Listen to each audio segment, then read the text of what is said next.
I call the member for Fraser. Thank you, Deputy Speaker. Graham Freudenberg recalls in his book A Certain Grandeur, where Gough Whitlam was asked for a concrete example of equality. Whitlam replied, "I want every kid to have a desk with a lamp in his own room to study." And one can argue that for Whitlam, the light on the hill shone from that lamp on the desk.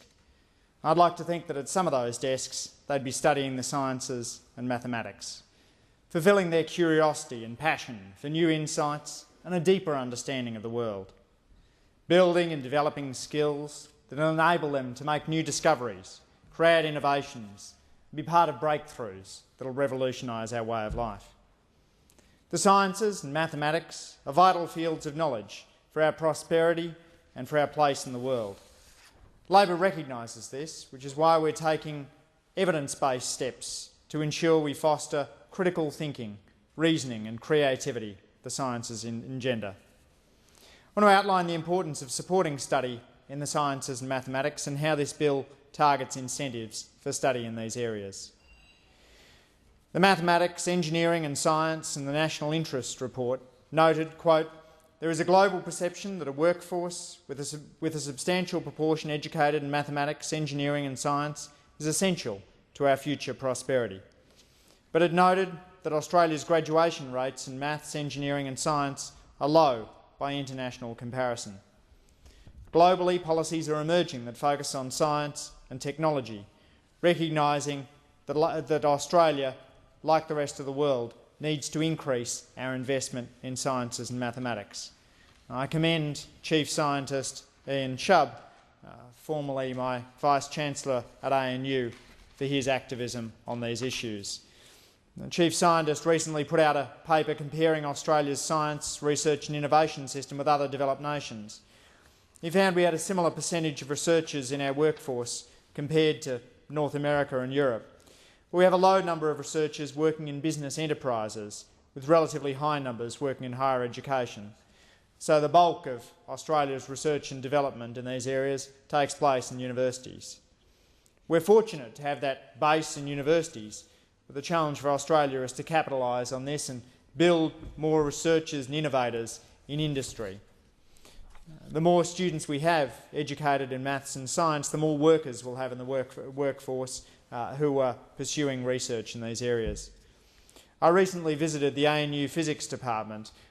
Professor Stephen Bucknam, the head of the department, had invited me to visit and to see the research taking place there.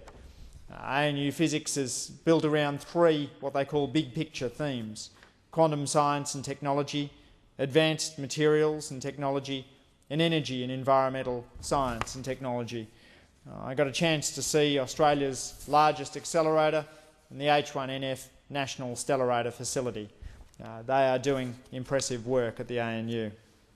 Earlier this year, Professor Brian Schmidt, winner of the 2011 Nobel Prize for Physics, made the following comment when talking about a funding extension of his research. He said that hiring extra staff at the facility allowed him to spend more time promoting science as a career prospect for young Australians. He said, quote, "Science is a great career and I think we undersell it. There's a misbelief within the community that somehow by being a scientist you're making a sacrifice. We're very well supported in this country right now and I think it really shouldn't be anything other than the first choice for our best young men and women across the country." This is an optimistic vision that came through from Professor Schmidt when he took time from his busy schedule to speak to a cross-parliamentary group of members and staff organised by myself and the member for Bowman.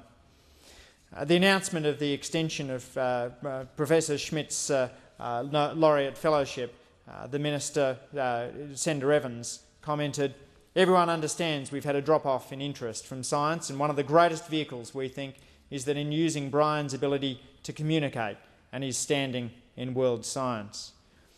Deputy Speaker, I want to take a moment to note a few other innovations in this area.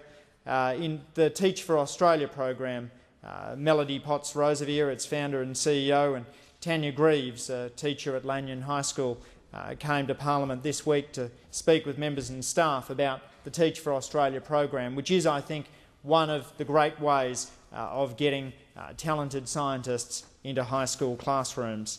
Indeed, in the 2012 Public Education Excellence Awards in the ACT, it was a Teach for Australia teacher, Igraine Ridley-Smith of Cornwall High, who received the New Educator of the Year award, a testament to the skills that she is bringing to her science and mathematics students. Australia will be fortunate next year to host the International Olympiad in Informatics at the University of Queensland in July 2013. And I commend Dr. Benjamin Burton and his colleagues for the work they're doing to organise that important international event. And last week in this House, the Parliamentary Friends of Women in Science, Mathematics and Engineering was convened by the members for Kingston and Higgins.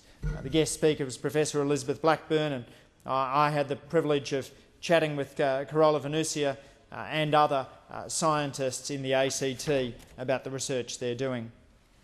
Deputy Speaker, mathematics, statistics and science are classified as national priority units of study. Students are charged a reduced maximum student contribution amount. The 2008 Bradley Review of Higher Education found that there was no evidence that lower student contributions had a positive impact on student demands. We thought when we were setting this policy up that it would have a positive effect, but the evidence found otherwise, and we are therefore changing the policy. I would call on those opposite to likewise listen to the evidence when it is as clear as it is in this case. The policy was found to not be well targeted. It didn't deliver value for money. Accounting for the growth in the higher education sector, it was estimated the government paid over $150,000 for each place gained through transitional loading in 2010. So this bill amends the Higher Education Support Act 2003 to increase the maximum student contribution amount for mathematics, statistics and science units of study for all students from the 1st of January 2013. The maximum student contribution amount for students enrolled in science and maths units will increase to $8,363 in 2013. Well, we're using the savings from that to support additional investments in the new demand-driven funding system for universities. Just as the expansion of Australia's universities supported by HECS in the 1980s and 1990s brought about a revolution in Australia higher education, so too demand-driven funding under this government will expand the number of students who go to university. It is always pleasing to me, Deputy Speaker, when I meet a student who is the first from their family to attend university, and there will be many more of those students thanks to these reforms.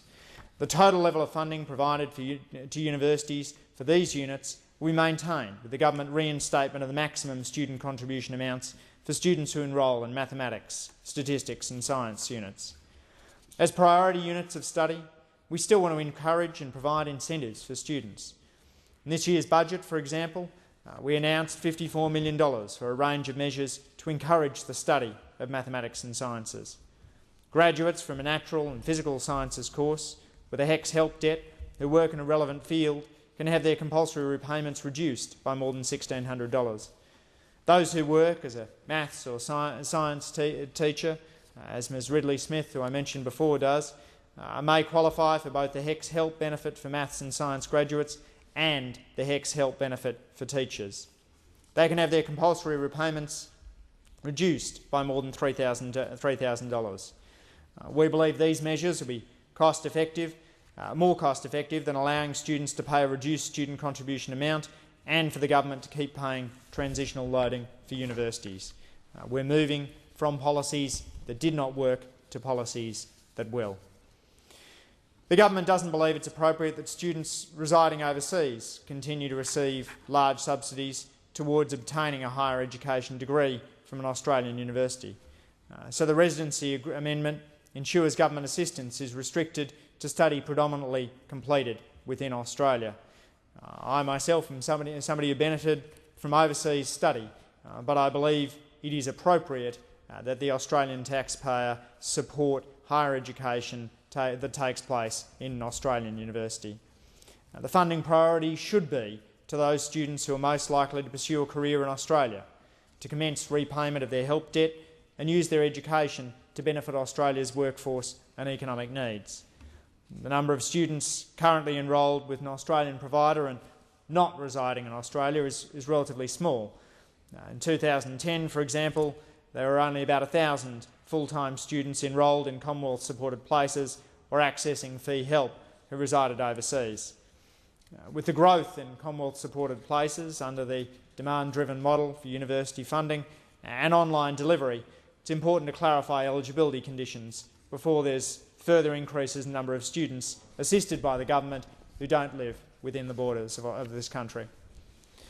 The bill removes eligibility for Commonwealth-supported places and the help schemes for Australian citizens who commence a course of study on or after the 1st of January 2013, where a higher education provider reasonably expects the person will not undertake any of their course of study in Australia.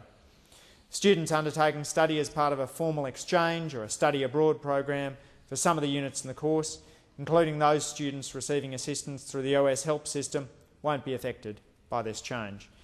The amendments will ensure that government assistance is restricted to people who are retaining that strong attachment to Australia.